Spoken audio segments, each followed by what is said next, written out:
தமிழ்நாட்டில் நீங்கள் இனிமேல் எந்த பரீட்சை எழுதினாலும் கண்டிப்பாக தமிழ் அதில் இருக்கும்.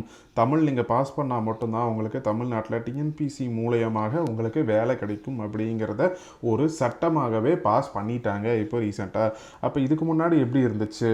அப்போ இதுக்கு முன்னாடி சட்டம் கிடையாதா அப்படின்னு கேட்டிங்கன்னா, இல்லை, இதுக்கு முன்னாடி வேறு மாதிரியான வழிமுறை இருந்துச்சு. இப்போ வேறு மாதிரியான ஒரு வழிமுறை இருக்குது. அது என்ன அப்படிங்கிறத வாங்க நம்ம டீட்டெயில்டாக பார்க்கலாம். இப்போ என்ன பண்ணிருக்காங்க அப்படின்னு சொன்னால், டிசம்பர் 2021 அப்போ என்ன பண்ணியிருக்காங்கன்னா, வெறும் ஒரு கவர்மெண்ட் ஆர்டராக மட்டுமே என்ன செஞ்சுருக்காங்க, பாஸ் பண்ணியிருக்காங்க. என்னென்னா, எக்ஸாம் எழுதுகிற கவர்மெண்ட் டிஎன்பிசி எக்ஸாம் எழுதுகிறவங்க கண்டிப்பாக தமிழ் லாங்குவேஜ் பேப்பரை எழுதணும் அப்படின்னு.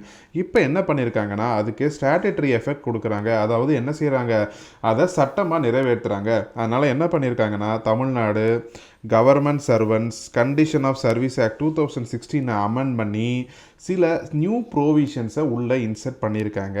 அப்போ என்ன சேஞ்சஸ் வந்திருக்கு இந்த Tamil Nadu government servants condition of service ஆக்டுக்கு என்ன விஷயம் சேஞ்ச் ஆகிருக்கு அப்படிங்கிறத நம்ம பார்ப்போம். இதுக்கு முன்னாடி எப்படி இருந்துச்சு அப்படின்னா, செக்ஷன் 21 என்ன சொல்லுதுன்னா, நீங்கள் பரீட்சையை பாஸ் பண்ணிடலாம். பாஸ் பண்ணிவிட்டு 2 வருஷம் உங்களுக்கு டைம் இருக்கும். அந்த 2 வருஷத்துக்குள்ளே நீங்கள் என்ன பண்ணணும், தமிழ் லாங்குவேஜ் பேப்பரில் பாஸ் பண்ணி காமிக்கணும். அப்படி நீங்கள் பாஸ் பண்ணிட்டீங்கன்னா தான் உங்களுக்கு ஃபர்தராக வேலை.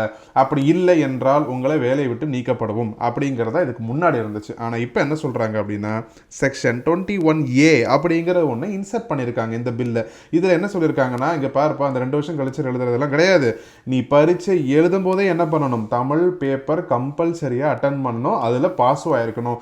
பாஸ் மட்டும் அதில் மினிமம் எவ்வளோ மார்க் வாங்கணும் அப்படிங்கிறதையும் அவங்க ஸ்பெசிஃபை பண்ணியிருக்காங்க.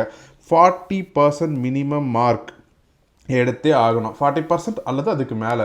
அப்போனா மட்டும்தான் உங்களுக்கு தமிழ்நாட்டில் டிஎன்பிசி வழியாக உங்களுக்கு வேலை என்பதை தெளிவாக சொல்லியிருக்காங்க. ஸோ பில் போன ஃப்ரைடே ஓகேவா பாஸ் பண்ணிட்டாங்க.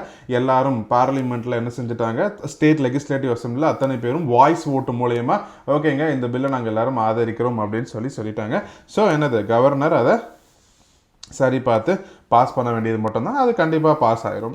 ஸோ இனிமேல் தமிழ் அப்படிங்கிறது ரொம்ப ரொம்ப கம்பல்சரி. எல்லாருமே தமிழில் படித்த எல்லாருக்கும் அண்ட் தமிழ்நாட்டில் இருக்கக்கூடிய அத்தனை பேருக்கும் என்னது இதில் முன்னுரிமை இல்லை, அவங்களுக்கு மட்டும்தான் உரிமையே என்னது கிடைக்கும். அது ரொம்ப ரொம்ப நல்ல விஷயம். ஸோ அவ்வளோதான். தேங்க்யூ.